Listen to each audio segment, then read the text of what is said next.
Citations, Legion of Doom, Woke Podcast, Storm, or Social Awkward Outcast, Crazy Weirdos, and online nerds convene, talk, and debate all things pop culture. With me, as always, is my host, the Nerdy Occultist, aka The Authenticator, Dalton L. Mortimer. Good evening, and welcome back to your regularly scheduled podcast of the Storming. Yeah, and I'm your host last time, Lone Wannabe, the Brainstorm Pop Culture. How's everyone doing tonight? I am conflicted, as I mentioned to Brainstormer before we went on air. There's a chance I might be moving out sooner than I expected, but the problem being is my disability checks are still paying the utilities around here, and I'm not sure I can move out earlier than I expected without guilt. Because my mom just got another checkup from the doctor, and the doctor said that she wouldn't be able to be eligible to go back to work for another 2 months.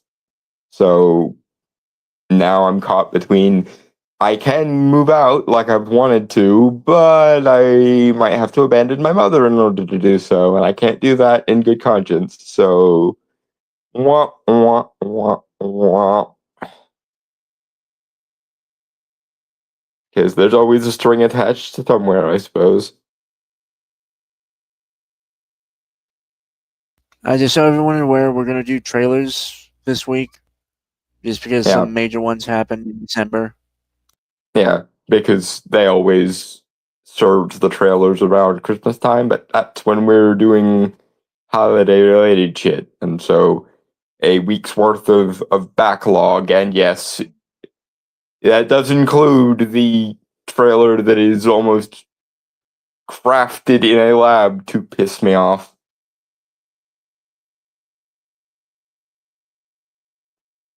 Speaking of which... yeah, give me 1 second. Say it's still loaded, so... Mm-hmm. And I recently started rereading the Odyssey to refamiliarize myself with the source material so that I can bitch in a more valid fashion. Granted, it doesn't take much for me to bitch about Christopher Nolan being a hack, but at least now I will be slightly more familiarized with the source material. For anyone who's curious, I'm at the part where the son of Agamemnon is being harassed by the Furies because he killed his mother, even though his mother was instrumental in their father's death, and therefore it should be justice that he kills her. Hey, D'Angelo, good to see you popping by. Still at work for another 2 hours and 12 minutes. Specific.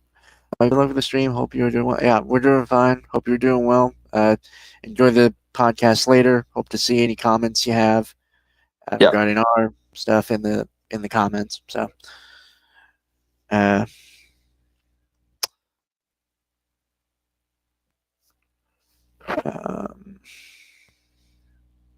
okay. We should be good. Let me get that on here. Funny enough, I was actually the one who sent this to Dalton.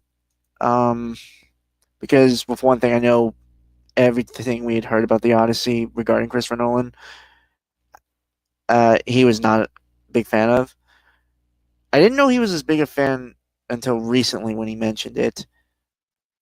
The Odyssey had a very formative impact on me growing up because a teacher of mine lent me a copy of it. Bless Jesus. Bless you. And it was my and it was kind of my first exposure to grandiose like epics and heavy mythology epics. God, what? I don't. What would have been the epic I got like first ever? I'm trying to remember. My memory's kind of fuzzy in my childhood. Shut up. Trauma.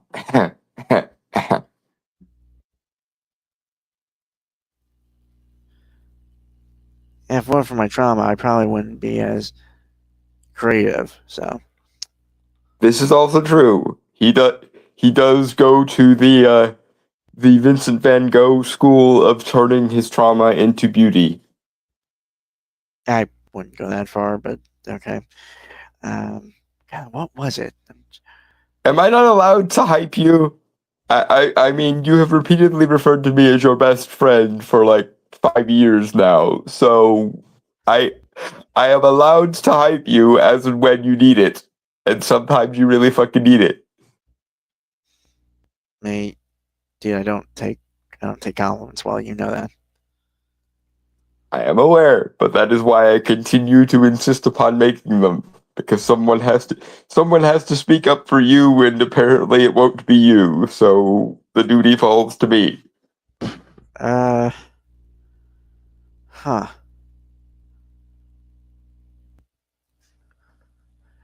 Was it?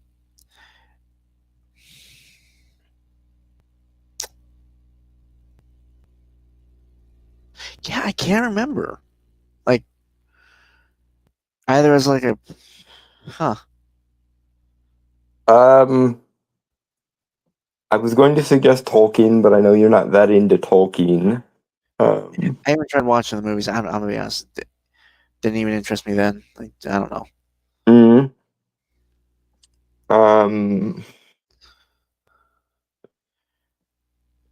I don't I, know how much you know about Beowulf or the Norse sagas, so probably not those.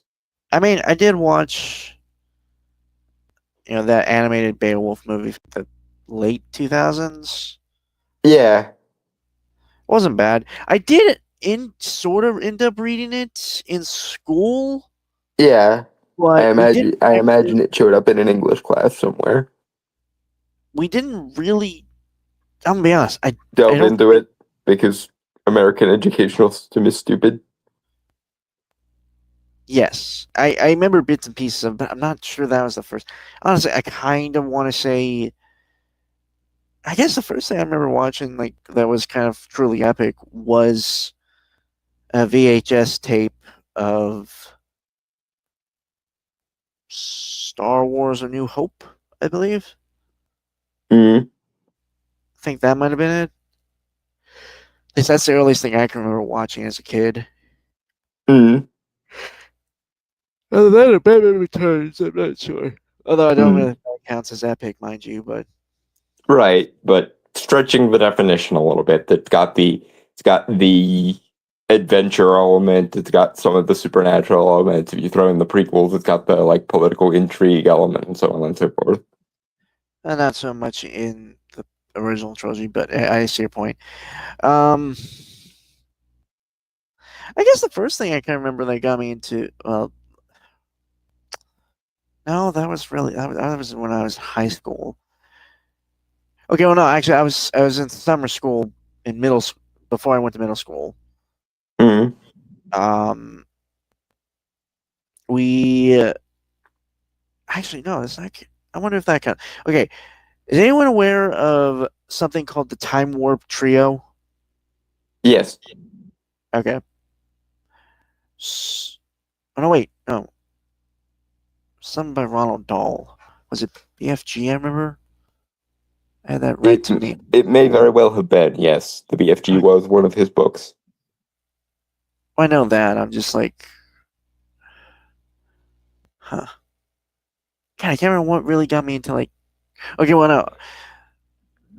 Oldest thing I can remember in my memory was like kind of going to a summer school in between like middle school and high school. Um,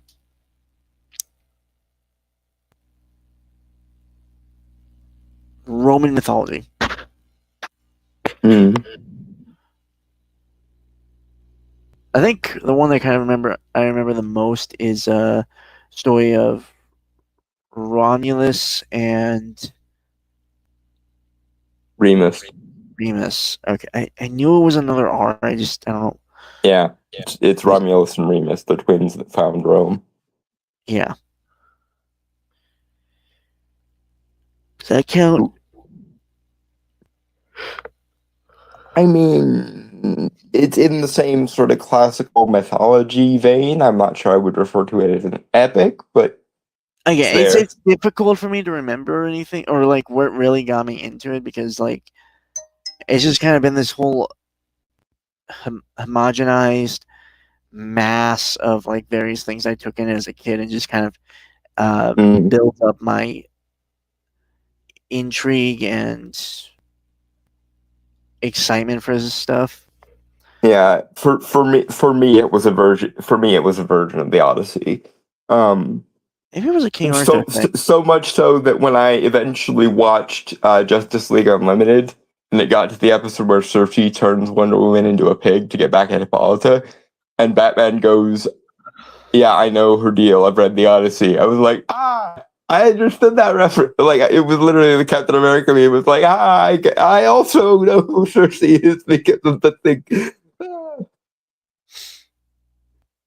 Also, that version of Cersei is badass as fuck.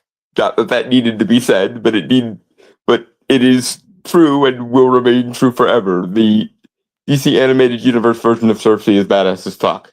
I hope Charlize Theron is taking notes. Speaking of which, we should probably actually get into the trailer. Yeah. It's actually another one I found, not the one I had sent you originally, because this one's a little longer than the other teaser trailer. This is this is the Odyssey official trailer shot entirely with IMAX film cameras. That's the whole title of the video, by the way. But Ambrosia. See what you did there.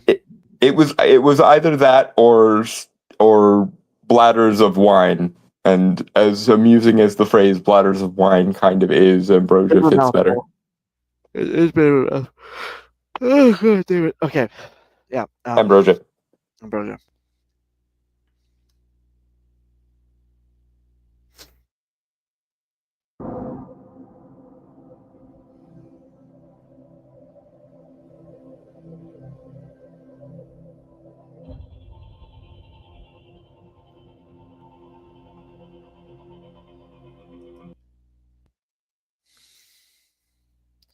So this is just after the Trojan War, I assume, given all the graves.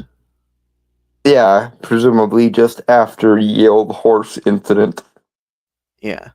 Which actually, for those that don't know, the Trojan horse actually does not appear in the Iliad. It appears at the beginning of the Odyssey because it is Odysseus who has the idea for the Trojan horse.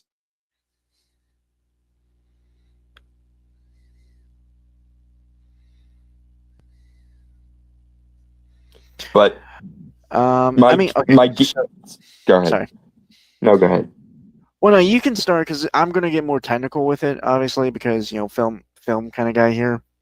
Right. So please say your piece.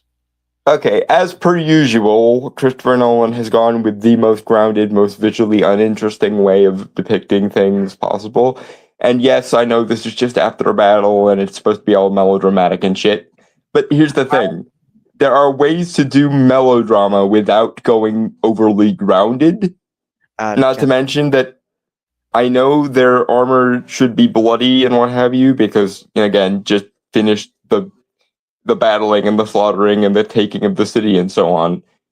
But it should be noticeably polished underneath the bloodstains, because Roman and Greek soldiers polished their armor to like mirror shine, because everyone on the battlefield, especially the like big players, the nobles and what have you, were always concerned about their legacy, their fame, their like in the modern context, the word hero means someone who does morally good things, someone who is a moral paragon. In the ancient Greek context, a hero was somebody who did great things irregardless of the moral nature of it. A hero was someone whose legacy would live on in legend. That's what the Greeks meant when they said hero. So, like, Achilles, despite the fact that he's a mass murdering fucking psycho, because somebody hurt his boy toy, which mood, is a Greek hero, despite the fact that he's not exactly what you'd call the most moral person in the universe. Hercules is also a Greek hero, despite the fact that the entire mythos of Hercules just Hera taking out all her marital problems on this poor boy over and over again. Just taking out Hercules. God damn it. I mean, I'm sure Hera had to draw the line somewhere, but it's especially ironic when you consider that in Greek, Hercules' name would actually be Heracles. So she takes it out on the one that is kind of named for her, which, on the one hand, part of me wonders, why did you choose to take it out on the ones that's named after you? But on the other hand, I'm like, I could see from her perspective it being like, this is one final insult. Not only are you stooping another woman again, Zeus, but you had him be named after me, etc. Anyway, point being, Christopher Nolan's aesthetics are, as per usual, crippling, and this leads into the fundamental problem I have with this, which is, of all the people you could have given fuck you money to adapt the Odyssey to, why would you pick the person who will take the most high concept and ground it and gray it and grimdark it to the point of stupid? Like, that is the thing that Christopher Nolan is known for, and it is also the thing that other directors like Denis Villeneuve and Chloe Zhao picked up from Christopher Nolan. Why would you give any of them, any of the people in the school of, let's be as pretentious yet grounded as we possibly can and suck all the life and soul out of it? Why would you give that person this story? One of the most mythology-heavy stories in the entire Western canon. Go ahead. Sorry. You're good. I feel like you're before really gotten into it, you know. Yeah, I know. I should save some of my rage for later. Yeah. Moving on. I know. But go ahead. So, yeah, kind of following your line of thought here. I do agree. It is. How to best say this? I do agree that Christopher Nolan is very technical in the sense with his filmmaking, in the sense that he does go for a very grounded, very muted kind of. It's very clinical. I think we can both agree is like the word, right? Yeah, clinical works. I sometimes refer to it as robotic or like machine-like, but yeah, clinical works fine too. I'm trying to be nice here. But kind of going again with the aesthetics, I agree. Here's how I'm seeing it, because when I'm looking at the shot, it's not a bad shot. It's actually framed pretty good, but the issue I have is the color grading, because it is very like flat and stuff. I would think, because it does seem like the sun. Okay, if that's the left, no, that's the right of the sun. That would mean it's rising. No, no. That would it be setting or rising? I can't. Does it rise? Sun rises in the east and sets in the west, correct? Yeah. So that might be sunset then. Well, if it's moving from the east to the west, that would be sunrise. Well, okay. If you look here on the central, okay, great. The one by the edge here on the right, you can see the outline of the sun. So that's what's kind of throwing me, because it's just the way it's framed. I would assume that would be sunset, but it is kind of hard to tell. Right. It's either sunrise the morning after the slaughter, or it's sunset, perhaps the day after when they're done with all the looting, because there was looting. And the burying of their dead. Either way, I think because in my head, how I would have color graded this is up the contrast enough that the light, like the sunlight and stuff, pops more. So there's still a little bit of like heroic melodrama to it. Yeah, and well, darken the shadows and saturated, oversaturated just a bit, so like it's not, you know, it doesn't look like you vomited a rainbow, basically. Some movies do oversaturate you. That's just Yeah, but most movies, especially after Christopher Nolan became the it boy of Hollywood, go way too far in the other direction, and it always. my point being is the shot is good, but I do think just some minor tweaks that I've suggested could help it. Yeah, I agree with you. Giving it a little bit more, not necessarily surreality, but a little bit more grandiosity by making those adjustments you suggested would go a long way to change this from like almost grounded grimdark war footage to a Homeric melodrama, and that's the thing. Yes, the Odyssey has several parts in it that are very, very dark, but dark doesn't mean devoid of style, devoid of drama, devoid of pathos. In fact, if there is a single form of storytelling more focused on dark things are melodramatic and very heavy in pathos, and light things are very heavy in heroic idealism, then the Homeric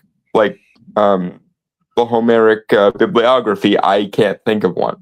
This is one of the reasons why this is one of my favorite stories. It is one of the most grandiose and mythology heavy stories in the entire Western canon. Yes, things like Beowulf can be measured on roughly the same footing, but this, especially Homer's The Odyssey, is one of the most grandiose, heroic. Because that's the thing. Most of the stories that survive of us or to us from Greek mythology are like individual, like one-off stories. The Odyssey and the Iliad, although the Iliad to a lesser degree because it's a lot less mythology heavy, was the ancient Greek equivalent of a blockbuster. That's one of the reasons it got written down so prolifically that we have so many different versions of it. It's because it was basically the ancient Greek equivalent of something like. I'm trying to think of a good analogy for what the Odyssey does. Like, the closest I can come is like the ancient Greek equivalent of something like Star Wars, or as much as I hate giving James Cameron much credit either, like the Odyssey was for the ancient Greeks what Titanic was for the '90s Hollywood scene, and that's why it survived as prolifically as it did. So just because something is sad doesn't mean it should be grounded, grayscale, and devoid of color, Chris. In fact, if there was ever a time when you should lean into the like quasi Shakespearean melodrama like a motherfucker, it is during the Odyssey. Yeah, I don't want you like not even. Yeah, moving forward because there's more. But wait, there's more rants to come. Yes, I know. It's 2 minutes long. Ambrosia. Yeah.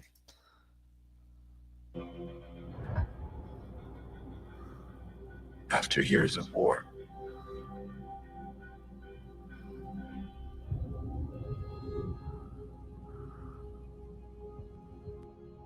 no one could stand between my men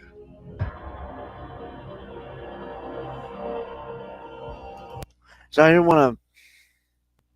I just want to point this out because I've heard a lot of people talk about like the designs of the costumes and stuff. Hold on, Yeah. let me go back real quick because this was a point of contention. Agamemnon's armor design, but I was gonna mention I didn't want to mention until we got here, mind you. Mhm. The designs of the armor, because some people, the historical inaccuracy of this, which I am lenient on. If it is at least more, if they at least try, but still, if you want to make it a little, because it's Hollywood, they're gonna fancify a few things here and there. That's fine. That's just typical. But the issue I have, well, this is kind of set on my stance of if you're adapting something like the Odyssey, you either go the historical route, like a Roger Ebert, Akers, no,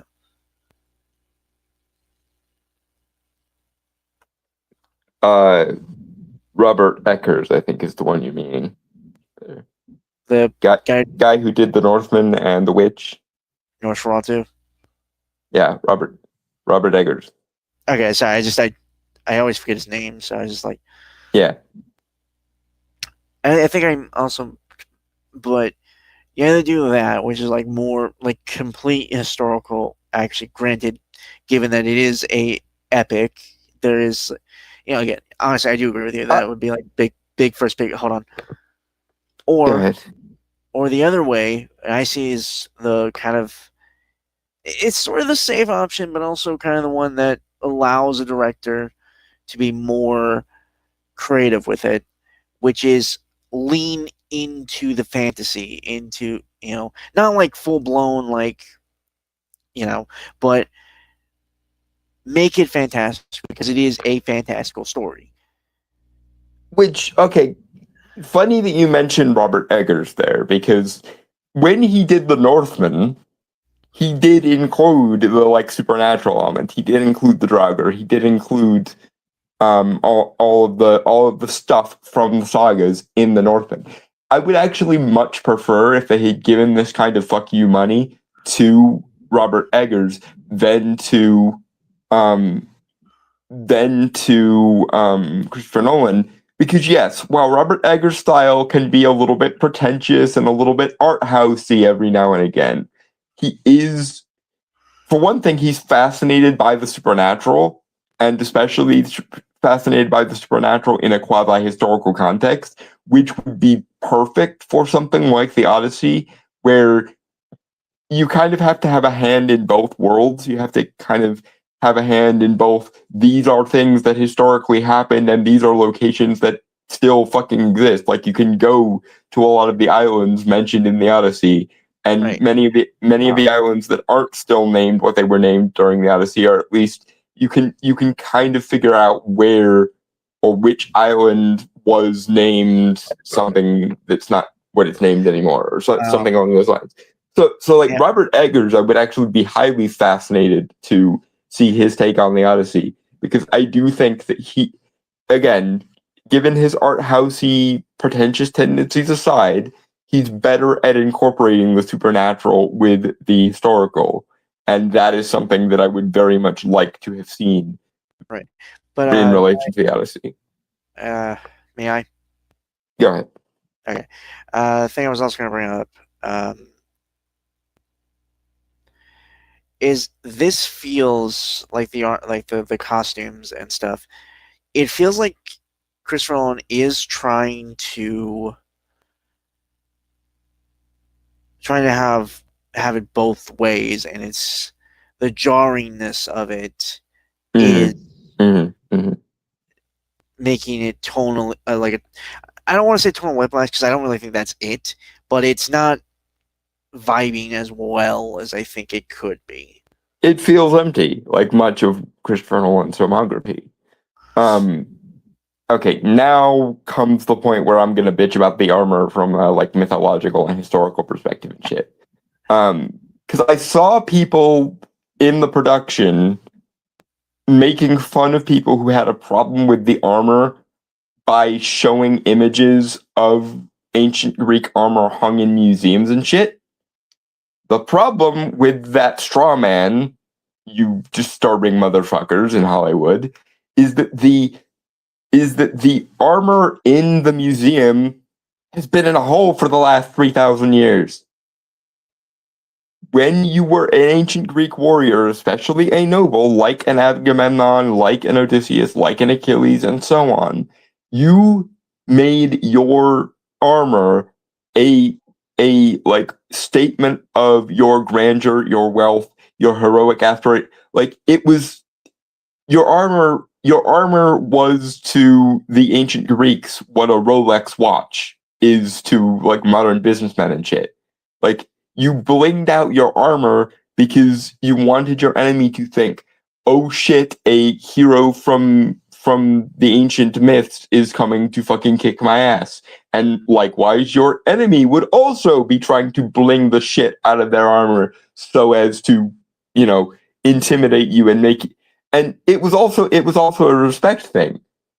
The diligence and the like embellishment of one's armor was also a statement of, I am a respectable warrior who takes care of his fucking expensive armor. Because again, armor was extremely expensive back in the day. You had to have your own personal smith and your own personal like gem embroider and your own personal like polisher, and like it was a whole production to keep a regal set of armor in the absolute tip top shape. And again, I understand this is probably after the battle, so bloodstains would be perfectly understandable, especially like, drying blood and crusting blood and whatever. That would make some sense. I would have less of a problem with that. But the thing is, this armor looks like no one has polished it for the last 3,000 years. And I'm sorry, but some historian should have told you, production designers working for Christopher Nolan, or somebody should have told Christopher Nolan himself, that yes, you can make it look like that armor. You can make it look like the armor hanging in the museum, but that armor hasn't been polished or looked after by anyone for the last 3,000 years. If you want to make something that would actually be historically, both historically and culturally relevant, and also like something out of the mythology, you want to make that armor shine like a fucking mirror. And you want to put as many like jeweled embellishments on it as you can, and as many like statement pieces as you can. Probably personal crests or crests of households and things as well. Because again, it was a mechanism for your glory, as well as your enemy's respect for you was contingent on, that looks like a guy who knows his shit. And part of looking like you know your shit in the ancient Greek context is bling the fuck out of your armor and keep it in the same way as like a medieval knight would take very, very, very good care of his armor and his sword and so on, because weaponry was expensive, and especially if you're a lord or a duke or some shit, part of your respectability as a aristocrat was down to, do you put in the effort and time and care to make yourself look good? If not, then you're probably a slob, and if you're a slob, then I don't have to respect you, etc. So yeah, no, I'm sorry, Christopher Nolan production team. You can show me all the pictures of armor hanging in museums as you want, but some historian should have told you, but in the time that this was actually being used, it would have been mirror polished to gleaming specifications. I just also want to point this out. I don't know. It's just like, maybe it's just me. This comes across more like Hollywood Greek designs, more so. Yep. There was almost no attention to. There was very little attention to detail. there's also moving away from the armor and stuff a little bit. Why is Odysseus sounding like an American? Like, I'm not saying he has to. I'm not saying you have to get a Greek actor to play a Greek character. I'm not saying that. I'm not even saying that you necessarily have to have a Greek accent in order for this to make sense. Because as we all know, in classical Hollywood, you know, any grandiose story had British actors in it because they were able to bring a certain level of grandiosity and gentlemanliness to the fore. But there is something fundamentally wrong with Odysseus having an American accent. And it's not like this is Epic the Musical where we're playing around with things a little bit. This is supposed to be Christopher Nolan's grounded and serious TM take on the Odyssey. So you couldn't have gotten British actors. In fact, it's worse than that because we will hear Tom Holland's Telemachus speaking here in a bit, and I believe he's still using his Spider-Man voice. Which, you know, given that Tom Holland is literally a British actor, and given how iconic his Spider-Man voice is, that was probably a mistake. Alright, give me 1 sec to move back to where we were.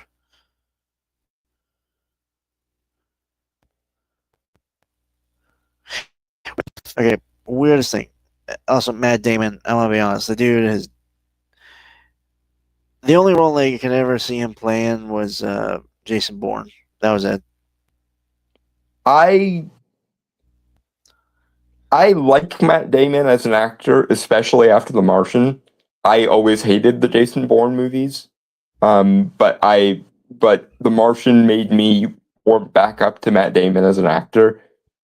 But he just doesn't have the grandeur. Because here's the other thing, like Odysseus is supposed to be the nerd of Greek mythology. To put it bluntly, he is the least like physically imposing of all the Greek heroes because his skill is, to borrow from Epic the Musical, he is the warrior of the mind. Speaking of Epic the Musical, why in the fuck couldn't we just have gotten a like animated adaptation of Epic the Musical?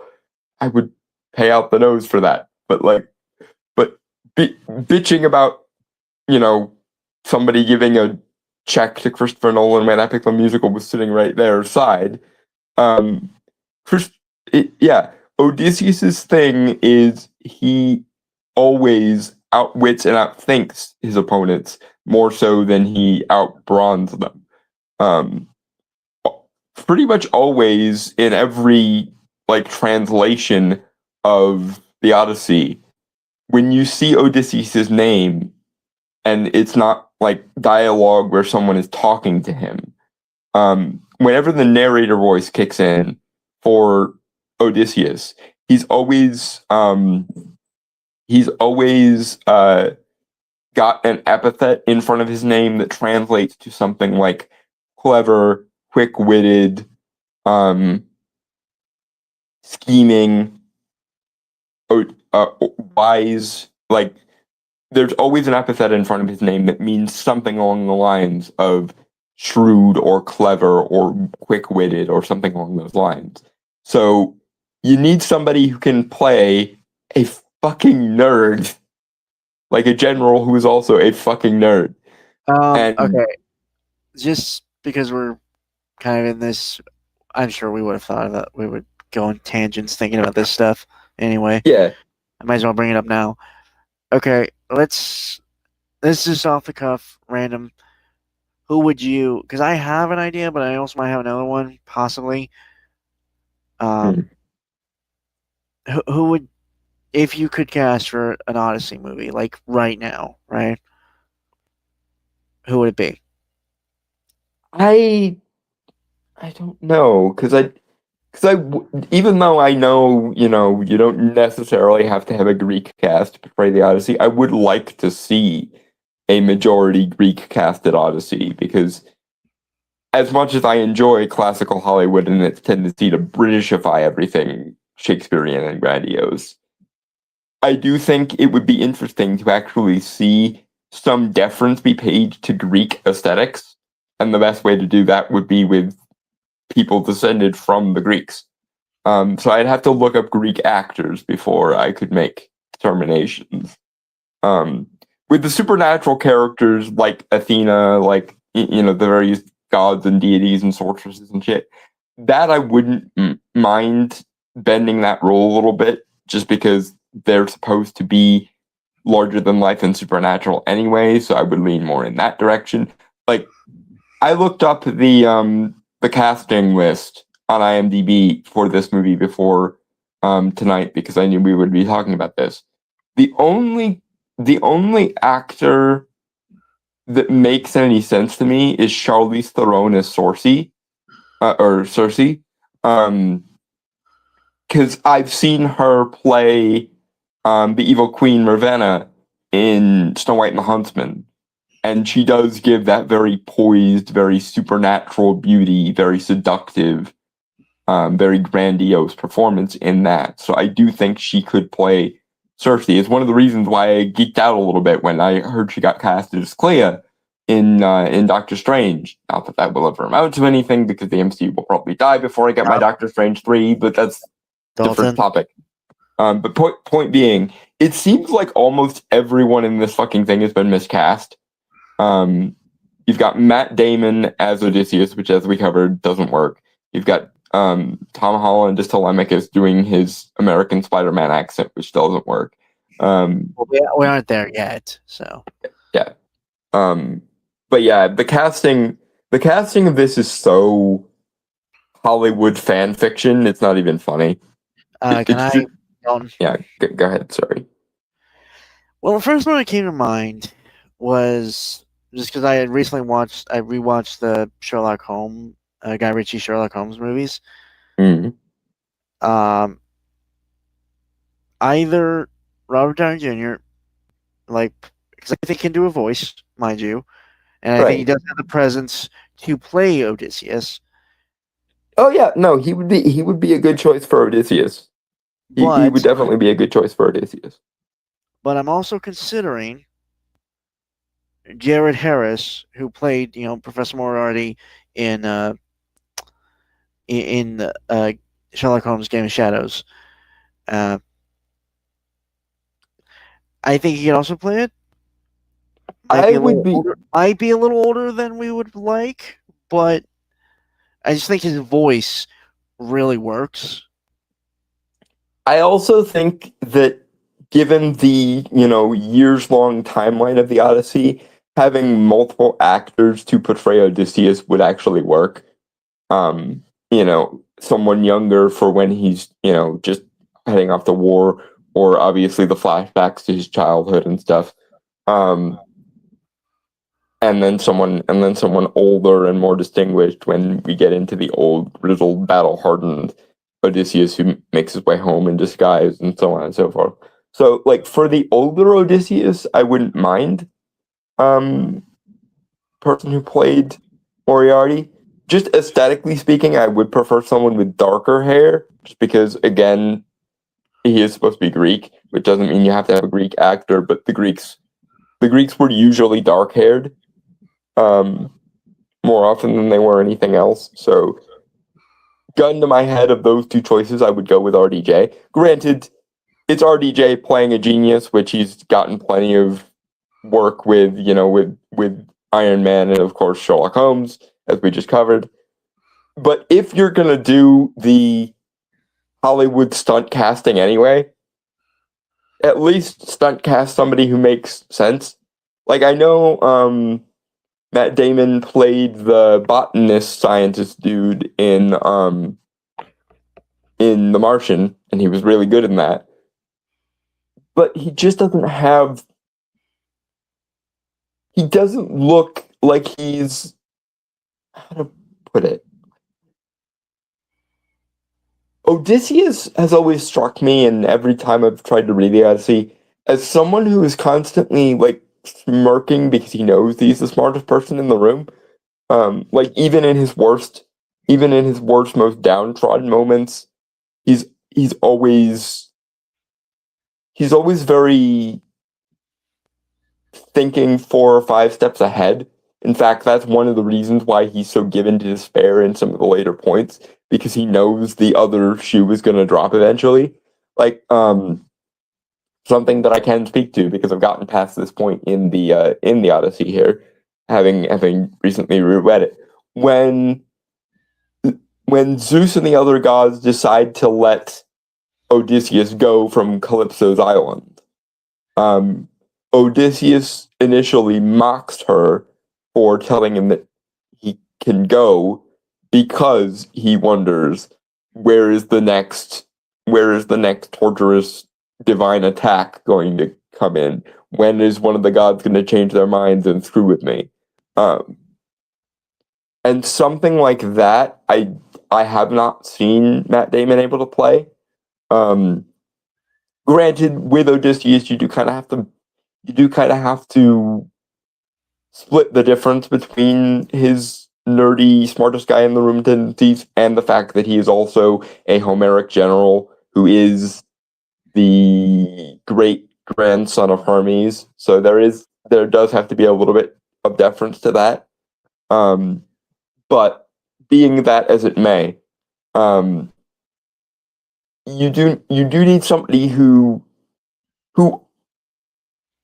should have resting troll face, honestly. Someone who looks like his default expression is, I'm enjoying a joke at your expense. That's who Odysseus should be. Because in his best and worst moments, that is who he is. He is a person who is constantly looking ahead and scheming because he's just that quick-witted Odysseus, clever Odysseus. Not to mention that some of the most hilarious parts of the Odyssey is when he gets in like word battles with people, and like, dude is a straight up savage when it comes to wordplay and word games. Holy fucking shit! But my geeking out about Odysseus aside, yes, for Odysseus you need somebody who looks as though he's constantly enjoying a joke at your expense, even when he's miserable. And I don't get that vibe from Matt Damon. Anyway, Ambrosia. I was trying to think of someone else, but I can't really off the top of my head. Anyway, yeah. I think RDJ could work. It's just, it would be a little bit of typecasting considering Iron Man and Sherlock Holmes, but if it ain't broke, don't fix it. Especially if you're keeping Telemachus you're casting Tom Holland as Telemachus. I'm honestly kind of amazed that no one thought of that. I'll be fully honest. I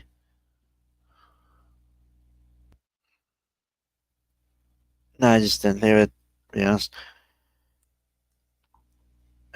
Think about that. The MCU reunion tour? Yeah. Lol. In my head, I would just go with an unnamed younger, relatively. Well, yeah, if you want to go with an unnamed actor, frankly, I would honestly prefer a series of unnamed actors because unnamed actors don't carry quite as much baggage. But since Christopher Nolan and company decided they were going to do stunt casting anyway, you might as well do good stunt casting. You might as well do good typecasting. Yeah. Anyway, Ambrosia. And home.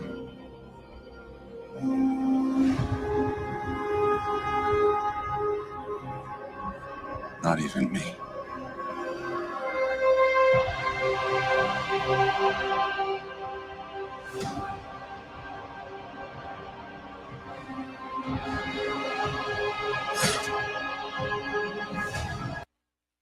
You know, I just thought of something. Leonardo DiCaprio as Odysseus would have been interesting. It's so fucking stupid. Again, sometimes this happens to us, folks. Sometimes we try so hard to reach around to the rarefied intrigue casting that we miss the obvious answer right in front of our. This happens a lot when we're writing too. Sometimes we'll take a step back and go, wait, what about this incredibly obvious and simple solution that solves like 99% of our problems? And then we hate ourselves for having pretentious. Yeah, although, what version of Odysseus, if we were to run with your idea of casting young, one on who's sailing and the one who comes back from Ithaca, right? Like, which one, or could he do all three?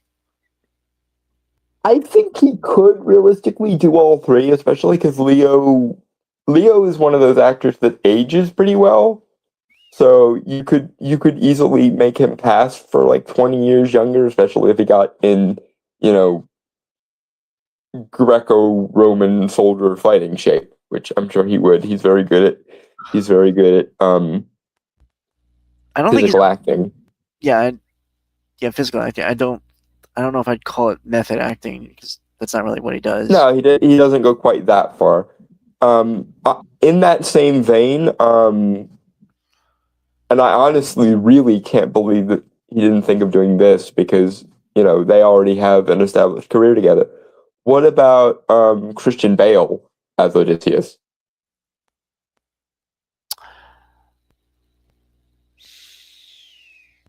I can see it, but also I don't know. I feel like that's just too easy, and I never like to go for the too easy answer. The reason I suggest him is because he is one of those actors that goes, borderline method, and for something as grandiose and sort of quasi-Shakespearean as the Odyssey, I think seeing him go full method actor for Odysseus would work because he's also known to gain and lose weight as the role requires, and it would be interesting to see him.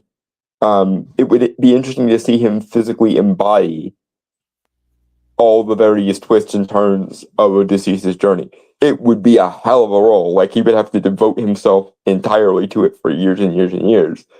But if he could pull it off, it would be a really great performance of Odysseus, I think. Yeah. Anyway, Ambrosia. I will say the music for this trailer. Who is composing this movie? Because I think I know who it might be. I assume it's Zimmer because it's always Zimmer when it comes to Nolan. I never know. Oh no, Ludwig Göransson. Oh, he switched up. Good for him. Oh, he did. He worked on Tenet with. He's also done the Black Panther movies, Mandalorian. I should have known it. I should have known it wasn't Hans Zimmer because there was no lenswear wham. Yeah. But he's a good composer. I genuinely like his work. I know Tenet wasn't like the best movie, but I think the soundtrack was really good. I don't remember much of the soundtrack, but I didn't feel anything wrong with it either. So I guess if you don't remember, honestly, I doubt you really remember anything from Tenet. Speaking of time, I want to get back, but Tish.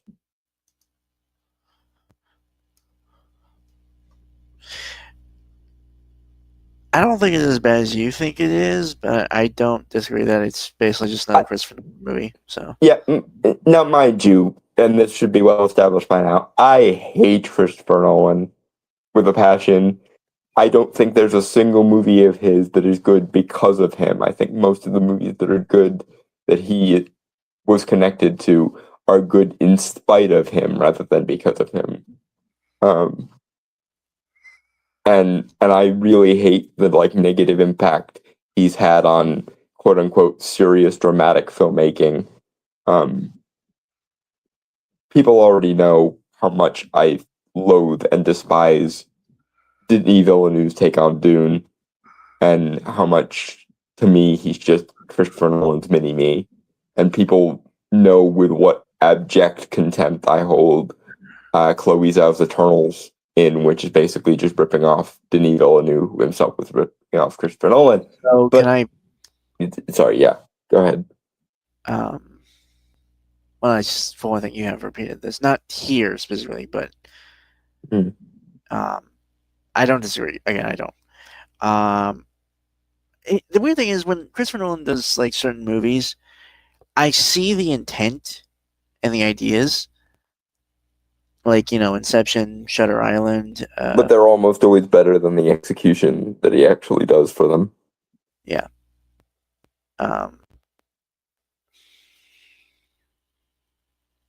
Again, it's like on paper these are really interesting ideas.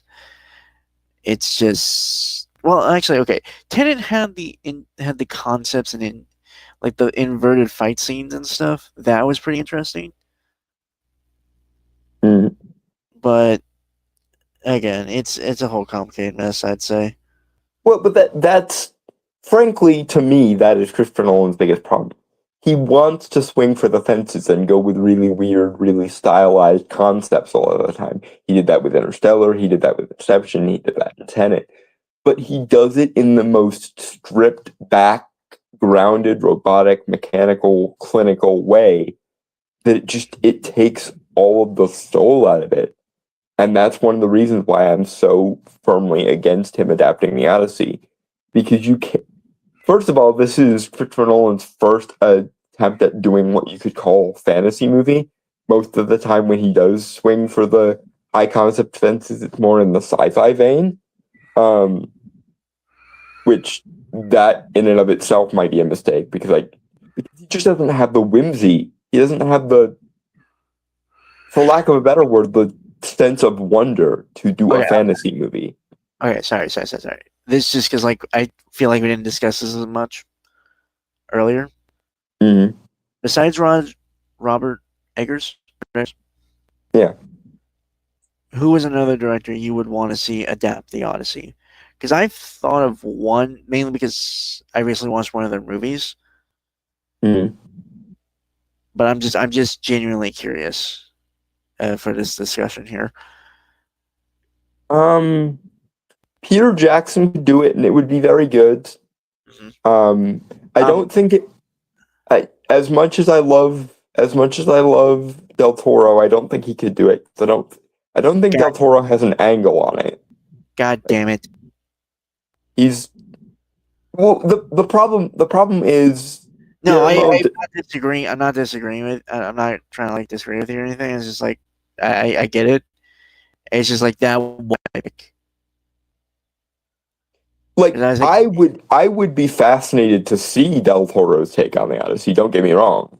I think if he decided to do it, it would be interesting. I just knowing as much as I do about Guillermo del Toro's filmography and how much I know about Guillermo del Toro's thought process, because I actually own his semi autobiographical production notes thing, the Cabinet of Curiosities book he wrote. That contains a bunch of excerpts from his notebooks and stuff. So I know not only his influences and his opinions and shit, but also kind of his thought process when it comes to baking shit. As interesting as I would find it, for him to do a version of the Odyssey, I don't see where Guillermo would have an angle, because he can't really do the sympathy for the monster thing with the. I mean, you could, and it would be. It's one of those things of. I would support Guillermo del Toro doing a version of the Odyssey because I love Guillermo del Toro's style, and we are so stylistically similar and shit. And I really would love to see him have the kind of money that they gave to Christopher Nolan for doing this shit, to just see what he would do, just to see what he would do with it.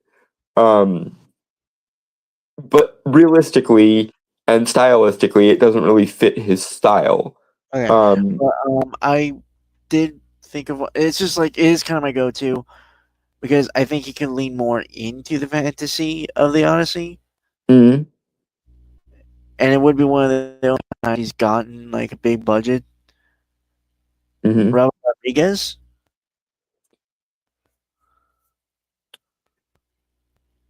I can see where your head is at, but I think he's in the same category as Del Toro, where I would be absolutely fascinated to see him do it, but I'm not sure it would. Not sure it quite works. Ari Aster would be another. He's kind of in the same category as Robert Eggers, where Ari Aster I think would be fascinating. The guy who did The Green Knight would also be really good for this, I think.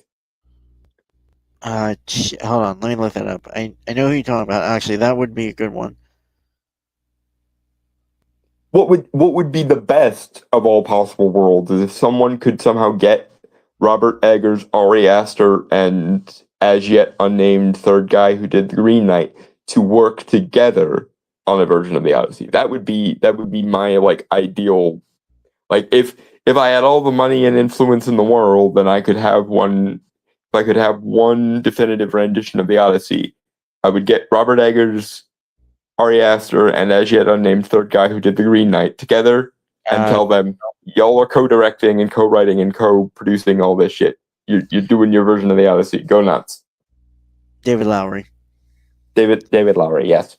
So ideally, what the perfect scenario would be if you got Robert Eggers, Ari Aster, and David Lowery together, gave them the fuck you money they gave to Christopher Nolan, and said, do your masterpiece version of the Odyssey.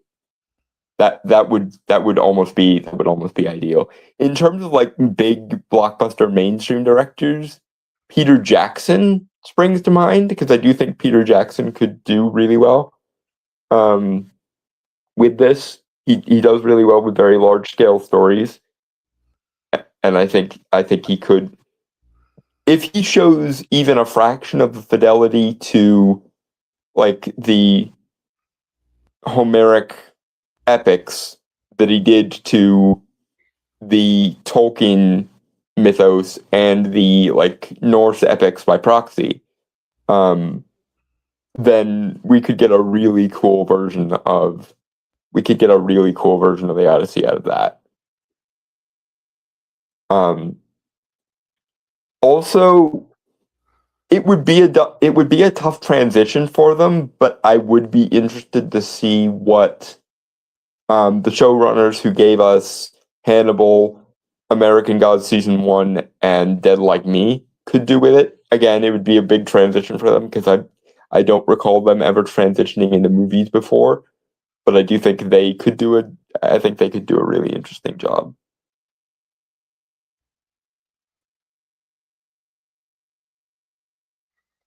Anyway, Ambrosia? yeah, give me 1 sec. Tab.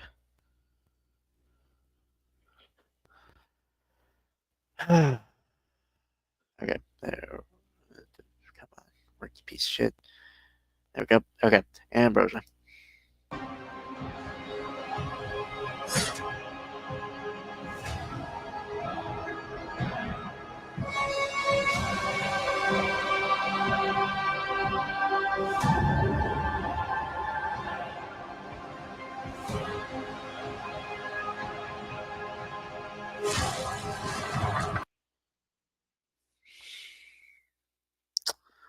Oh, you know what? I thought of someone else could play Odysseus.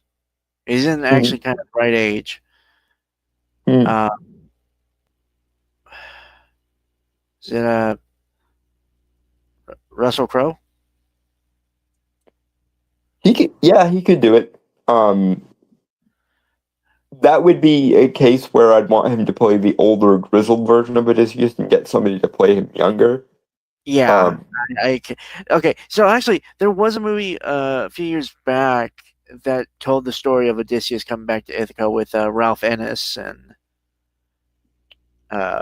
as Odysseus. Right. I think I know the one you mean, yeah.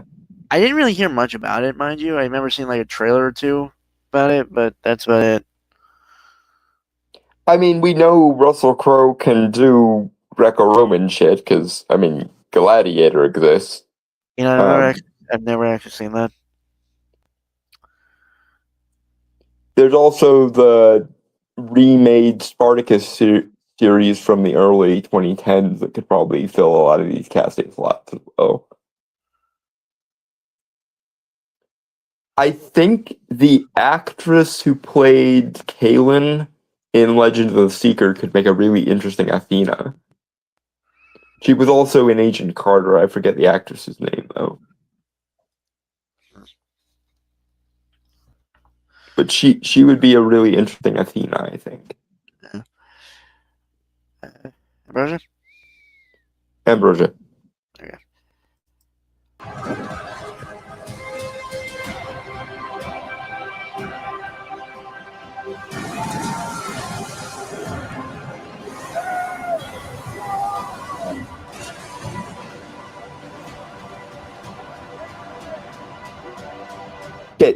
Shit, fuck. Gore Verbinski. Odyssey. Oh, for fuck's sake, we're goddamn stupid. Although I do think like it would have to be like immediately after, well, not immediately, but like sometime shortly after he was done with the first Pirates of like when he was on fire as a director. Right. Yeah, Yeah, so that he had the clout to actually make it work. yeah. But no, I could also. Yeah, I would also accept Darren Aronofsky. Darren Aronofsky could be really interesting too. Okay, if we stick with Gore Verbinski, like that train of thought for a moment, right? Yeah. Let's say he picks some people from Pirates of the Caribbean, namely Johnny Depp, right? Right. I don't see Johnny Depp as Odysseus. No. He could play Hermes though. He would be fucking baller as Hermes.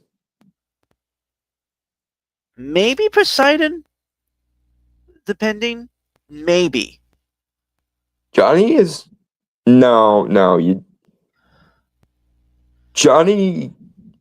I think would probably be best reserved for Hermes. Okay. Because he could play the scene stealing trickster character, and that's kind of who Hermes is. All right, fair.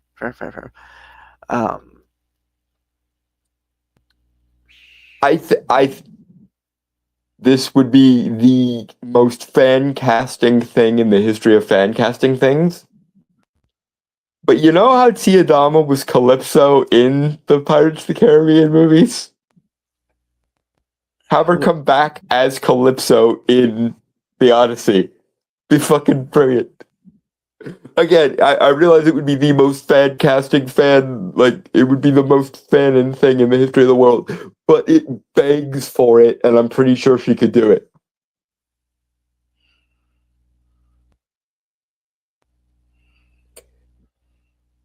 Keira Knightley as Athena.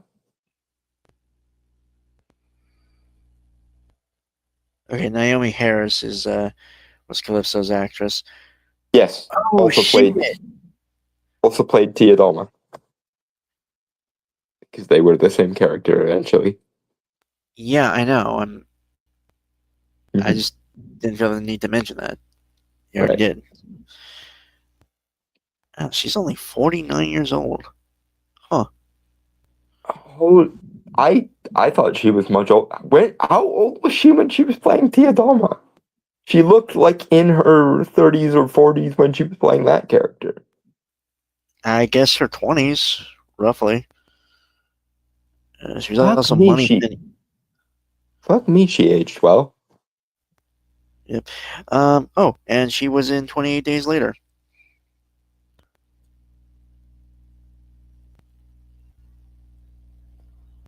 But yeah, Keira Knightley as Athena wouldn't be a bad choice. I think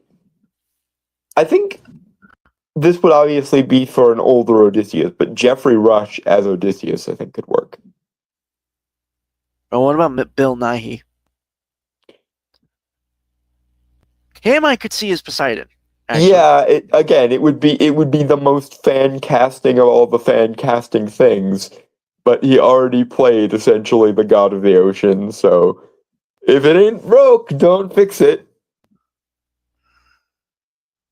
Plus, I think he could, assuming they were going to do some kind of mocap thing, because of course there are moments in the Odyssey where like Poseidon's form is like made out of waves, a little bit like the main villain dude from the second Narnia movie, the Prince Caspian one. I feel like I feel like Bill Nighy could do really well with the mocap because I mean we know he did fucking amazing mocapping for Davy Jones, so why the fuck not? And again, actually, the visual effects would be very on par, would be very good given Gore Verbinski's like. Yeah, we already know he can do aquatic, like nautical, seafaring adventure shit. That's like ultimately like the Pirates trilogy or quadrilogy, depending on when we put this, is basically one long audition letter for the Odyssey in this hypothetical universe. Anyway. Ambrosia. Yeah.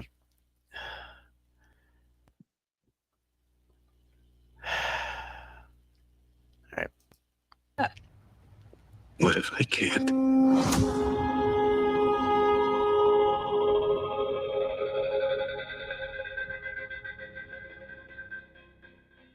Okay, actually, I don't. Anne Hathaway as Penelope, I don't actually have a problem with. Yeah, okay, that one works. Granted, I wouldn't mind seeing somebody who was a little bit more distinguished. Yeah. I'm trying to think of who played the youngest Zoria sister on American Gods. The Midnight Star. Zoria Polonochnaya. Yeah.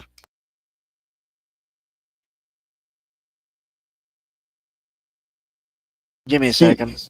Yeah. I'll look it up. You know what? Also, if we're sticking to like American castings here, which is weird but okay, actress who played Ilana Bloom in Hannibal would be good as Penelope. Okay, Gillian Anderson, I could see as Penelope. If we were like,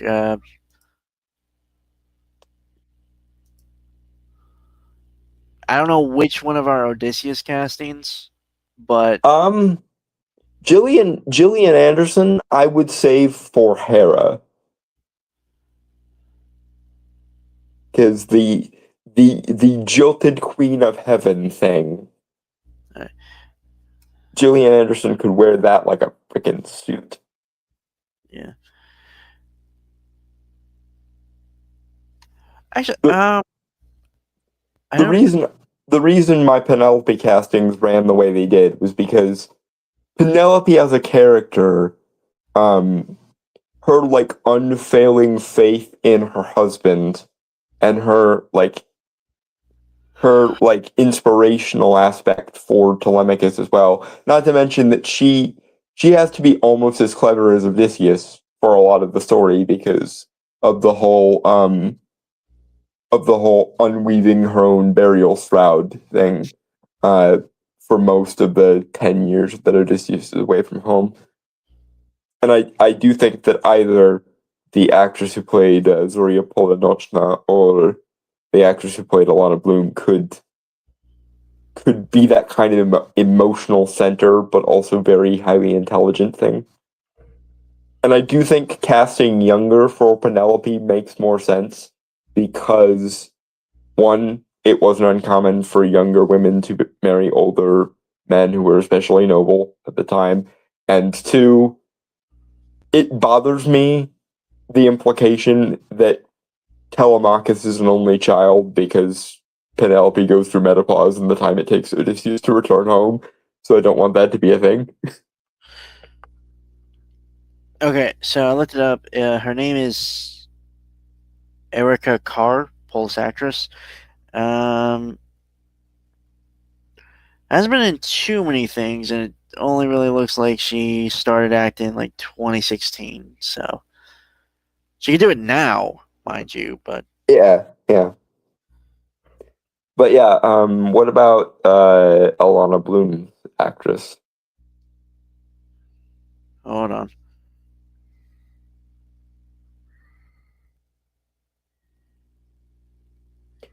Cersei, I think we should just leave alone because I don't think we're going to be able to do better than Charlize Theron. She's the one actor. She's the one casting that I think is genuinely perfect.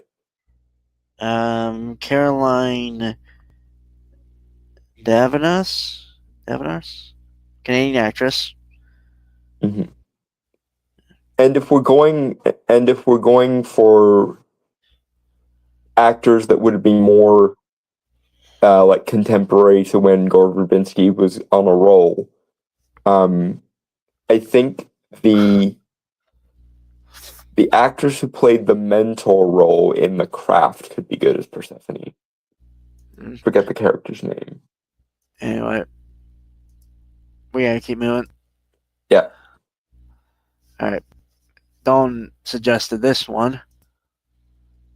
Because how in the history of fuck do you get this so not just wrong but actively inverted? All right. So this is an animated feature for Animal Farm that has Andy Serkis in it. It's made by Angel Studios. They've done some things. I think he directed it as well. Oh. Yeah. Huh. This is his baby. Angel Studios were the only ones that were willing to touch it. Angel Studios is a relatively new production company that's come out recently. They've done a few things. Not too bad. I've looked into some of their stuff, not watched it. One of the bigger releases was the David. As in, I am curious where this movie is going to go because Angel Studios is a very like heavily Christianized company. Like it does a lot of the Christian propaganda pieces. And I feel like I should. I don't disagree that they are Christian focused, but I don't think it's propaganda. Because I've looked into, like I said, I've looked into their stuff. It's better than Pure Flix or some of the other ones like that, but like God's Not Dead. Yeah, it's better than God's Not Dead. It's better than War Room. It's better than the other famous one.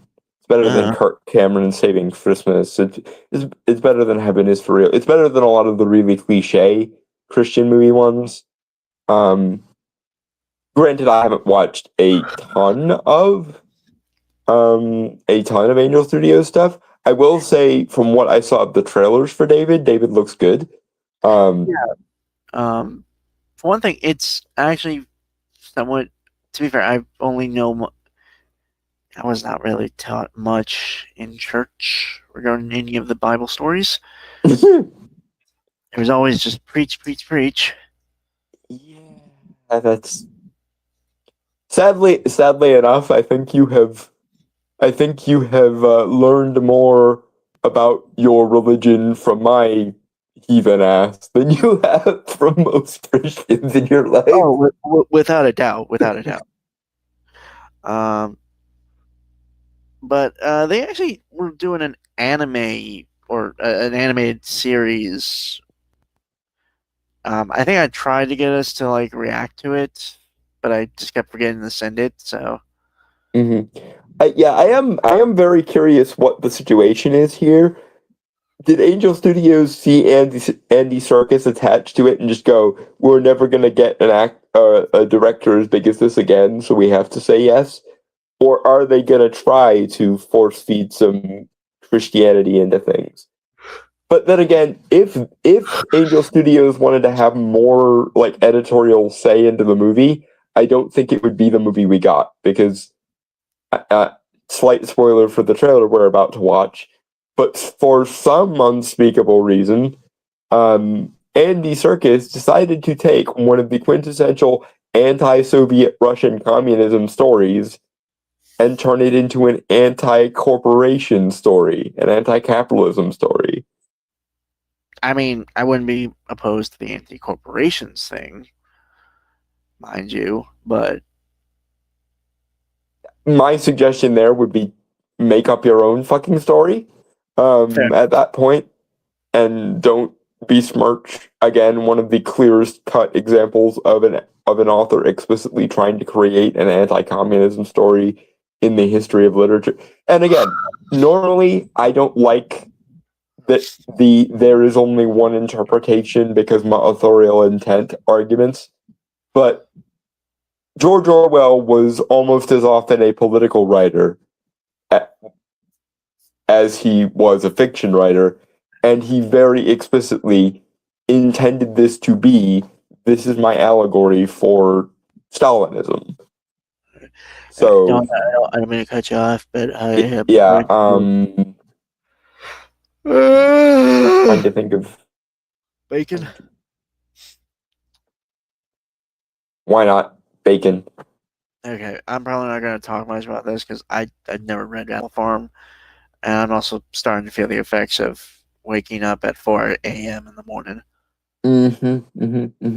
4 in the morning, not 4 a.m. What the fuck?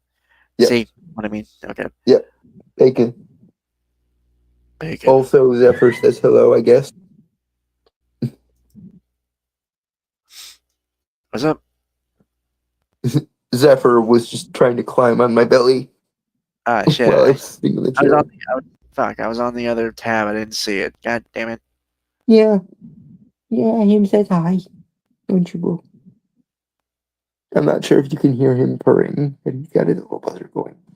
I can't. How you doing, you little shit?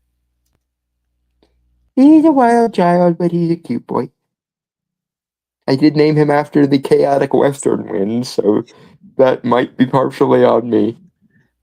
I was talking to you, Dalton. Oh, did I show you his new collar yet? My aunt got him a couple new collars, and they all have bow ties on them. So now we match. No, you didn't. I will send you pictures after the stream. He is adorable. Okay. Yeah, see. Well, now he's definitely your cat. Uh-huh. Okay. Bacon. Bacon? Cock-a-doodle! Hi, Lucky. What's up? We are going on vacation. I do hope it's somewhere good. What does that say? Laughter House! That sounds awesome. I love to laugh. It's the slaughterhouse. Look at all this. Sorry. God damn it. Ow. Seth Rogen's in it already turned me off. Yeah, the comedic tone was another thing a lot of people had a problem with. Because Sorry. while Animal Farm is for kids, like George Orwell explicitly intended it that way, it's for kids in the same way like classic Disney is for kids, in that like it's got a very serious tone and goes very, very dark, especially towards the end, because of course the pigs turn on everybody and start slaughtering people and what have you. So like slaughtering animals. alright, so like Waterhouse Down. You mean Watership Down, I think. But yes. I could have sworn I've seen it spelled, and people have said it Waterhouse Down. Something like a Watership Down or a Secret of Nim or something along those lines, yes. I actually read that book, by the way, the second one, and then I watched the movie. What'd you think? It was very interesting. Granted, I read that back like was it elementary school? So 20 years ago. Yeah. Then I relatively recently watched The Secret of Nymph. I guess I shouldn't be surprised that you didn't grow up with it on the basis that you are like 4 years younger than me. But when I was a kid, Secret of Nim was one of those things that everyone knew just kind of by osmosis. And we watched it. I think we watched it multiple times when it was like close to Christmas break or like we had a half day or whatever. But anyway, something else to note about this trailer before we go any further I is never had this. half days. Yeah, you never had a half day in the course of your entire school like education? I think once in maybe kindergarten. What the fuck did they do to the educational system after I left?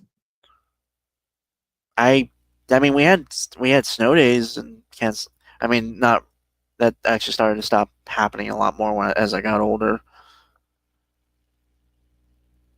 Yeah, but we had 2-hour delays sometimes related to weather. We had half days that were actually worked into the schedule. Nope. We had teacher in service days that we would just get off randomly sometimes, assuming that we didn't use them as snow days. Yeah. Then again, I'm also in a rural ass part of the country that Yeah.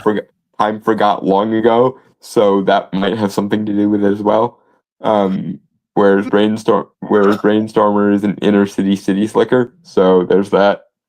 Well, I'm more Midwestern than you, motherfucker. You an East Coast hoity-toity wannabe. Which is ironic because if you knew the rest of my family, you would know just how wrong that characterization is. I'm from a part of Pennsylvania people will playfully refer to as Pennsyltucky because No, despite it being like 5 miles away from New England, it acts a lot more southern than it does northern a lot of the time. okay, but I'm being very specific to you, you East Coast hoity-toity Yes, motherfucker. fair enough. I very very much In the outlier. I very much aspire to like New England wasphood. Sorry. Sorry, I didn't mean to cut you off, by the way. But yeah, the thing about the slaughterhouse, this part is an invention of this movie. And I saw a lot of people complaining that this basically removes Farmer Jones from the mix entirely. In the book, Farmer Jones was like a stand-in for the Russian aristocracy, like the Romanov dynasty, and the main sort of impetus for the story is Farmer Jones treats his animals so badly that they revolt and banish the humans from the farm. Hence the plot of the book. But this seems to be taking Farmer Jones out of the mix entirely and replacing turning the slaughterhouse into a metaphor for like corporatized capitalism or like capitalist bureaucracy, which again, how you take one of the most clear-cut anti-communist stories in human history and turn it into an anti-capitalism story, it says a lot about the people who made this. And again, I'm curious how much editorial control Angel Studios had. Like, did they just fund the thing and let Andy Serkis do whatever he wanted because he was such a big name director and got so many big name actors in? I mean, or do they eventually work some of their trademark Christian stuff in here? I mean, logically, I'll be honest, because they do seem to be not as overbearing as other Christian production companies, to my knowledge. Mm-hmm. They might have just done what you suggested in the first option. Just go, shit, Andy Serkis is here and he's bringing a bunch of A-list actors. We're never going to get a deal like this again. Accept it. So I mean, they got Johnny Young Bosch to voice the Angel Gabriel in like that animated series. So they're not without clout, but this is still several orders of magnitude above their usual clout standard. Yeah. Anyway, Deborah, can I help you with something? You're going into my comic shelf, and I'm not really sure why you were sleeping on a copy of Hellblazer. Maybe he's trying to tell you something. It's a thing. It's a thing you can definitely do. In fact, I find it adorable. I wish I could take a picture of it, but I am confused. Little baby. He's a good boy.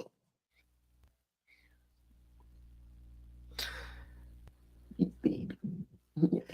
Anyway, shall I continue? Yes, Bacon. Okay. Sorry. There you go. Cat parenting took precedent for 5 seconds. It's a slaughterhouse. Look at all this deliciousness. They want this. Do you want to be food or do you want freedom? Then let's fight for it.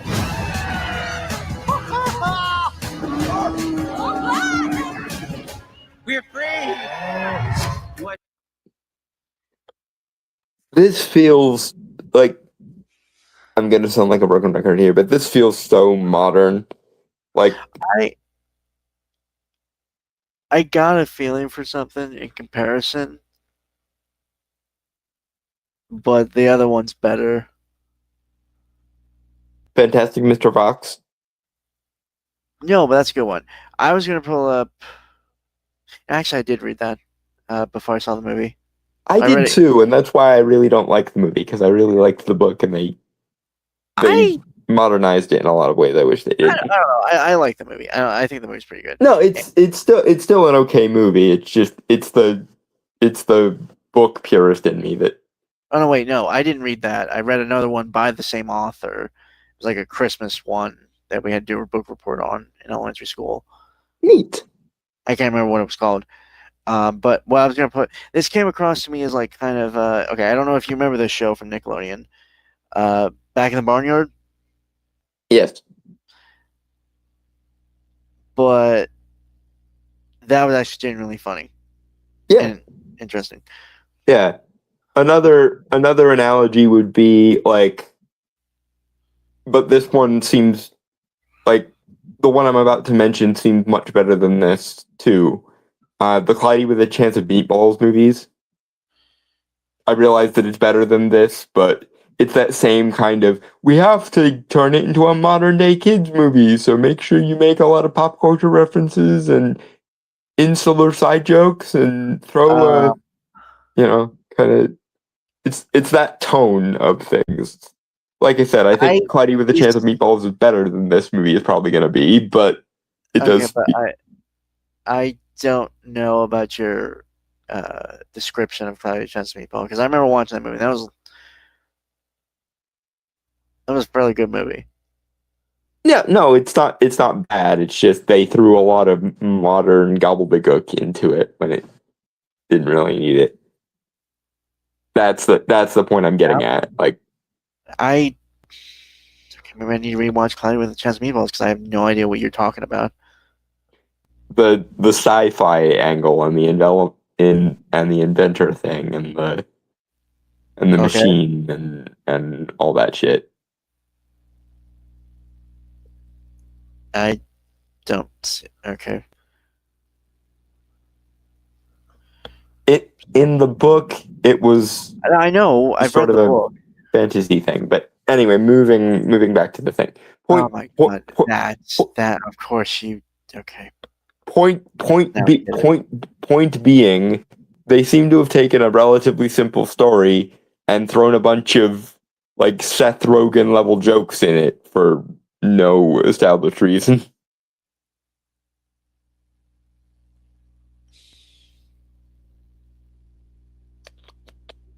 Bacon.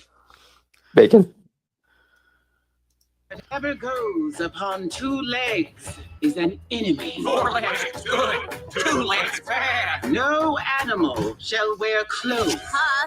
What? We're show pigs. And all animals are equal. Animals running a farm? Yeah, music's a weird choice. Again, it feels very we're trying to be the most generically modern kids movie we can. So far, there haven't been any fart jokes, though, so at least there's that. That was an ass joke, though. There was. Okay, fair enough. So we are definitely circling the drain of the lowest common denominator, or at least what Hollywood thinks is the lowest common denominator. I have much more faith in the audience than Hollywood does, so I don't think this shit is necessary. In fact, I think this is one of the clearest cut examples, even taking out the politics, which is a farce, and George Orwell would be spinning in his fucking grave. But even taking out the politics switch, it seems so taking a timeless classic and turning it into a modern contemporary piece of shit. So much so that I don't think we could come up with a justifiable equivalent of this. I think this is one of the worst cases of let's take a piece of media and turn it into one that's meant to pander to modern kids in the lowest common denominator way possible. Not that I think many parents will want to take their kids to this, especially given that this trailer is getting infinite hate jitsu from the internet, because everyone watched the trailer and went, wait, you mean you're making corporations the bad guy in an Animal Farm movie? What in the honest fuck are you doing? Anyway. Joey. Bacon. Bacon. I had to see it for myself. Thank you. Aw, so cute. Activate cute eyes. I'd rather gouge them out. I want that farm. We should move into the farmhouse, so the humans know we're in charge. You are about to become. Okay, this was another thing that people lost their absolute minds over. In the book, Napoleon, the pig here being played by Seth Rogen, is the bad guy. In this movie, they're basically copying the wife from Chicken Run and making her like a corporate CEO and making her the bad guy. And Napoleon is just going to be the pawn of this bitch, apparently. That seems to be what's heavily implied by the trailer. And again, no, you are missing the point of the story. The point is that no matter how idealistic you start out with, if you give in to authoritarian ideologies, it will corrupt you and turn you into something potentially even worse than the monster you vanquished to establish it in the first place. Granted, Napoleon in the book was always a bit of an evil bastard, and he basically didn't want to let animals live devoid of humans. He wanted what the humans had for himself. And hence why most of the evil shit that happens later. But that's why the Major was supposed to be a stand-in for Stalin, the idealist who set down the political theory.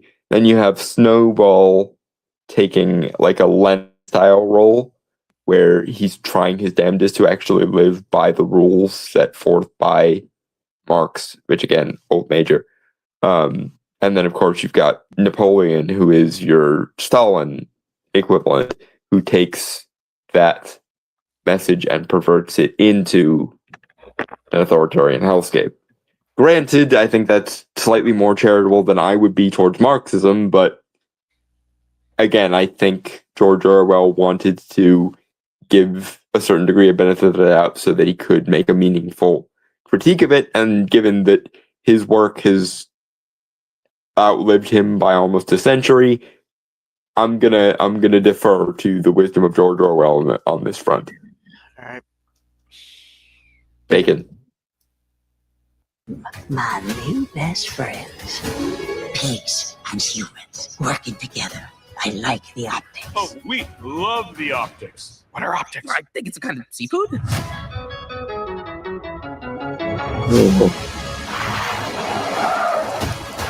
You're wearing clothes. Unspeakable cringe dumbassery joke with the motor optics thing. Again, holy hell, tell me you want to turn this into the most generic modern kids movie possible without telling me. Fuck. Alright. Bacon? Bacon. Would you look at that? I am. Everything's different, but we're still friends. All animals are equal, but some are more equal than others.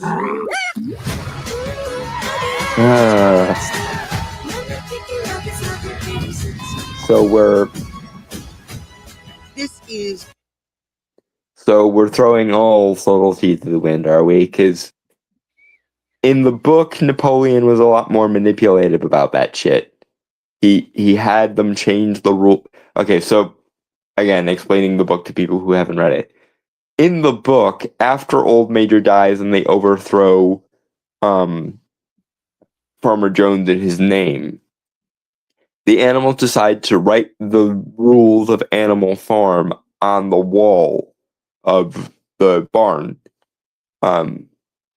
But as, Napoleon and company pervert things more and more, they actually go in when all the other animals are sleeping and change the rules on the wall so that it makes the other animals think that those were always the rules to begin with. And the last update to them that we are aware of before the end of the book is all animals are equal. Some animals are more equal than others. But in this movie, it seems like he's saying that in front of people on purpose. And that the crowd is somehow cheering for him, which it's supposed to be this big sort of mic drop moment when Napoleon goes full mask off and starts doing that shit.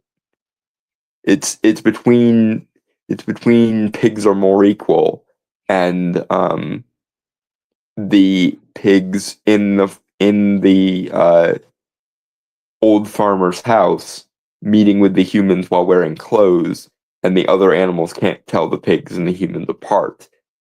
That is supposed to be the sort of Twilight Zone-esque cautionary tale element here, but I guess I shouldn't be surprised we're going no subtlety, but holy fucking shit. Way to, again, miss the fucking point of the story. Bacon. Sick. our home.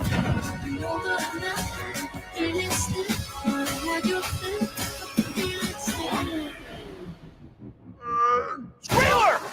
I parked the car! Let's have no one do that again. Animal Farm, A Cautionary Tale. In theaters. The main cautionary tale here should have been one for the writers and directors and producers of this movie. Just way to get every single answer on the test deliberately not just wrong but backwards, guys. Holy hell. And it's not even like there aren't other versions of Animal Farm that you could have, taken inspiration from. Because there was an animated, like Disney style movie in the 1950s, and then there was a live action one in the 90s that aired on British TV. So it's not even like this is the first time this has been adapted or that you don't know how to adapt it. You could have just taken notes from what the 50s version did and what the 90s version did, kept the elements you wanted to keep, and then go from there. Hey, You want to skip to the last one? Because of sleep. yeah, the other one's only, well, mainly because we're not really big. We can talk about it next week, but it's only 45 seconds, so we can get that one. Just give me a second.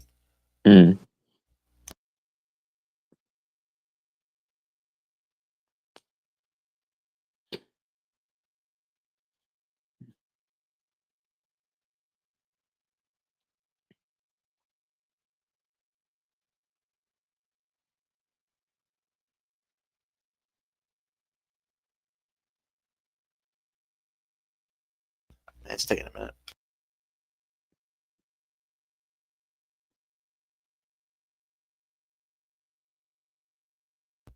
If you have anything else to say about Animal Farm, please do so. No, it's just this.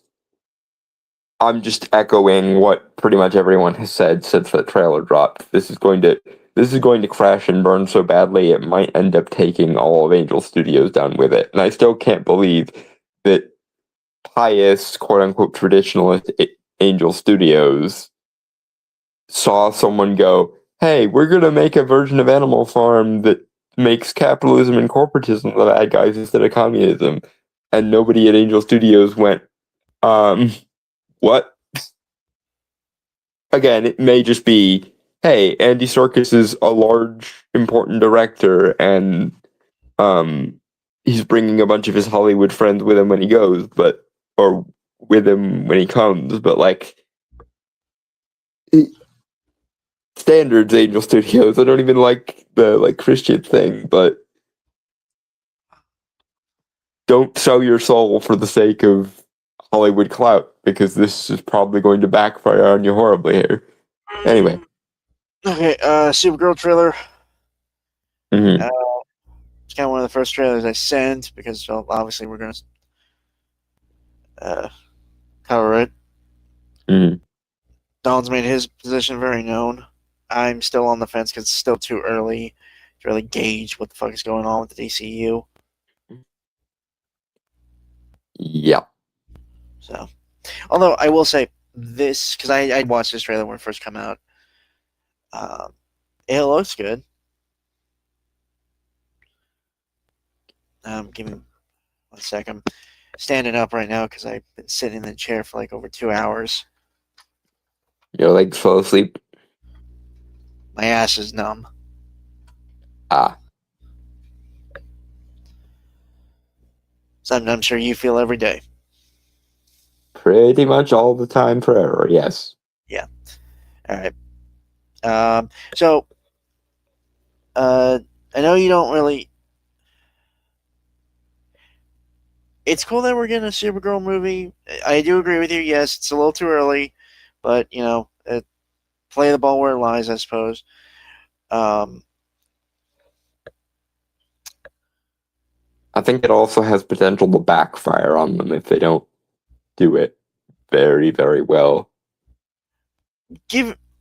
Okay, well, I know this is primarily based off Tom King's Supergirl Woman of Tomorrow, which I've heard is fairly good. Tom King is I'm aware Tom King is in the weird fine edge line of either he makes good stories or he's written terrible shit. So, wasn't he the one who pulled the bat atheism thing? I have no idea, man. I don't read. I kind of stopped reading a lot of like the big two today, like the modern stuff. Yeah.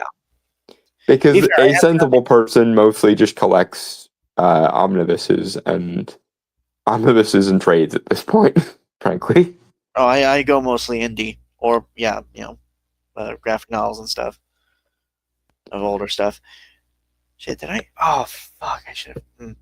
I gotta look, but I gotta remember. If I don't have it, I gotta remember to go back to the comic shop and get the omnibus for Jack Kirby's Fourth World. Cool. Yeah.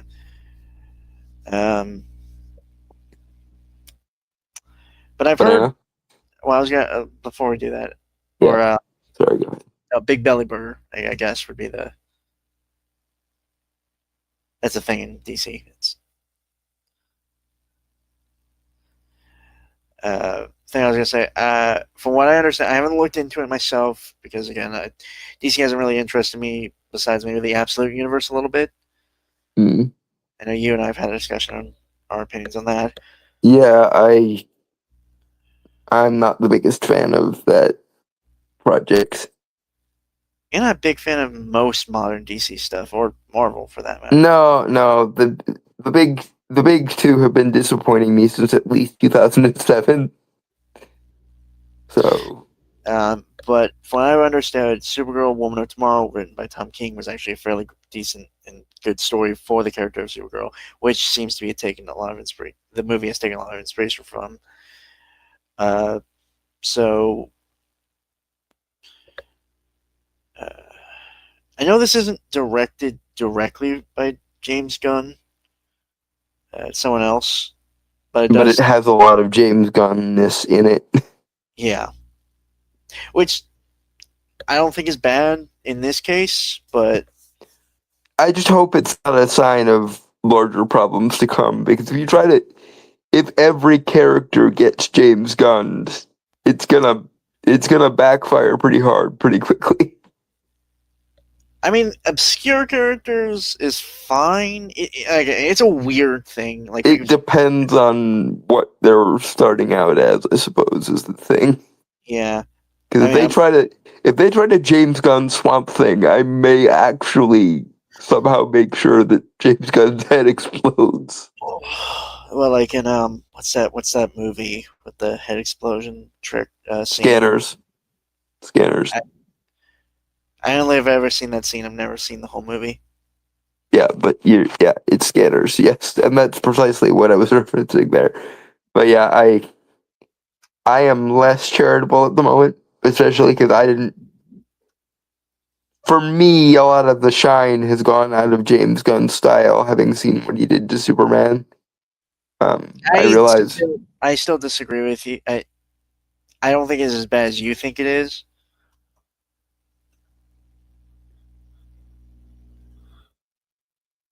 Anyway, shall we? Banana.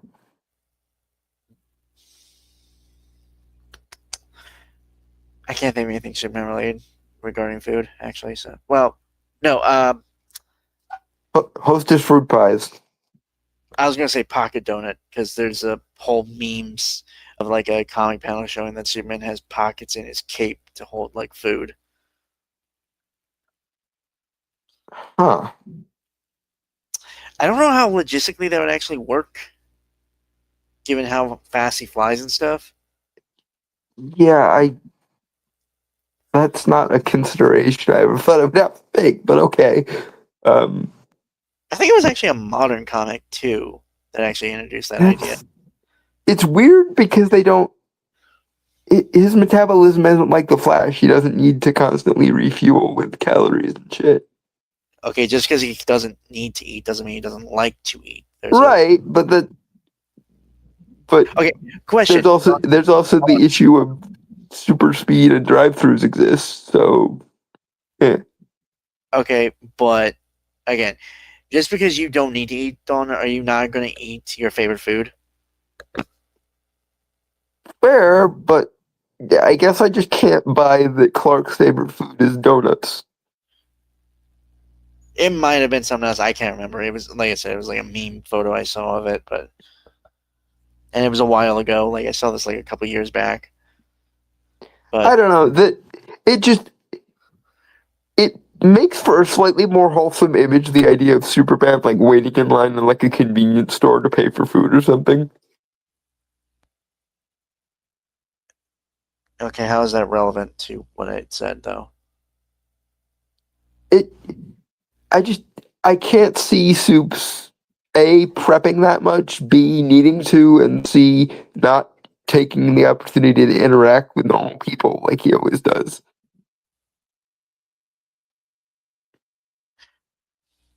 You're a weird dude, I don't. Okay. I am aware. It is known Khaleesi. But banana. Alright.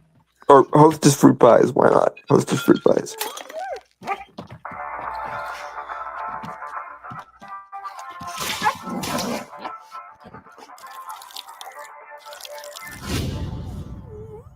You managed to get most of it on the paper this time.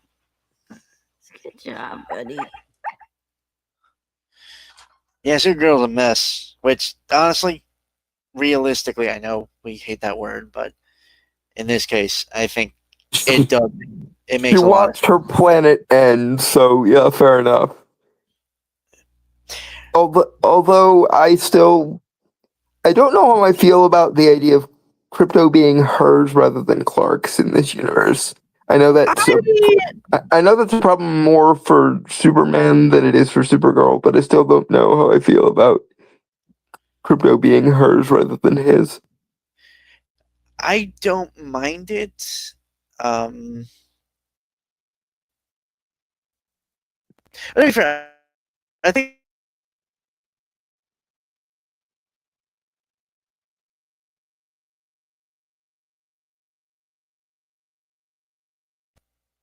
that will always be the issue. I have the logistics of it. Mm-hmm.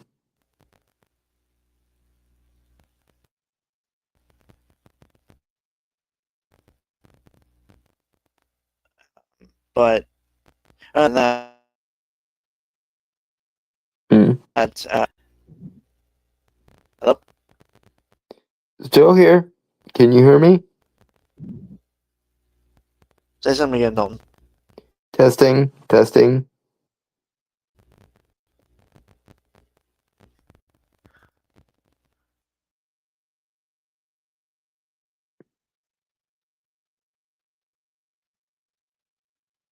Are we about to get the technical difficulties portion of the program? Seems like we might.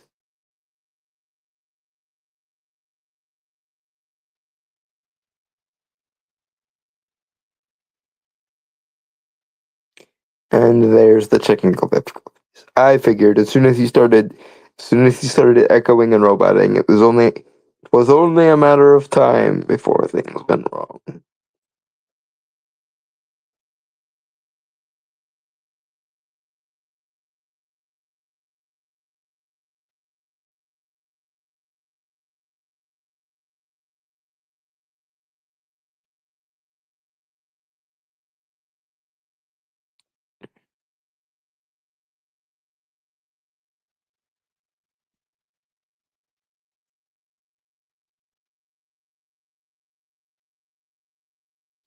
And the only comment we have is from DT a couple hours ago. So no new comments either while we are waiting for him. But realistically, I think that Supergirl is probably going to make just over half of what Superman did. And given that we now know it is confirmed that Superman did not make its money back or break even, that speaks ill of the DCEU or the DCU. This is another reason why I think it was a mistake to jump right to Supergirl, because there's going to be, I'm not even saying that there will necessarily be a lot of feminist bullshit in Supergirl, but it's going to be hard not to see the diversity accusations or the woke accusations. And if we're speed running right to like Marvel Phase 5 rhetoric in the second movie in this franchise, then it may not bode well, especially if I found a lot of the more comedic elements of this trailer to be more cringy than funny. So assuming that the audience at large has a similar reaction to mine, which granted, not always the case. I foresee a world not too distant from here where Supergirl manages to make about $350 million, as compared to Superman 2025's 616. And if I'm even close to the mark, like even if it only underperforms by a little bit and winds up in like Thunderbolts or Fantastic Four territory, that doesn't bode well if your first movie in the franchise not meeting or surpassing expectations, that can be excused. That's why a lot of the Phase 1 of Marvel was like massive underperformers compared to Phase 2 and Phase 3. But there does need to be a consistent level of going up in the world, and if it starts going down even further, then that might be a problem. Anyway, Brainstormer's back. Huzzah. Hello. Can you hear me? Yes. All is now well. The technical difficulty demons have been banished. Oh, god damn it. Okay, given that it's still glitching on my end, even though I just unplugged my router and plugged it back in, I feel like that's kind of a universal sign. Yeah, let's just call it so Brainstormer can get some sleep. Yeah, sorry about that, folks. We'll cover these trailers and some of the other trailers that we planned for next week. Also, just because if we run into technical difficulties, I'll just announce it now. We'll also be doing a review of Avatar: Fire and Ash. Yeah. To be fair, I thought we could have done it this week, but we had all trailers, so yeah. But I already did a nearly 2-hour review for Fire and Ash. I still need to finish that video. So. Over on my channel, which, by the way, if anyone wants to see my extended thoughts on Fire and Ash, yes, there is that video. The title is Ire and Ass. James Cameron's Avatar 3 is the best of a spineless, pale, pathetic lot.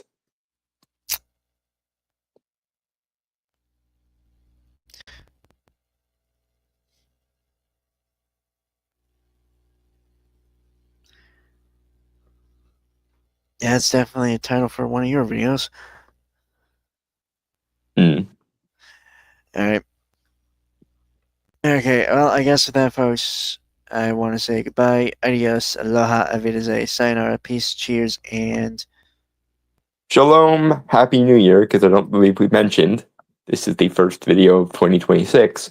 Happy new year, and we will see you all next time. Cheers, guys, and fuck off.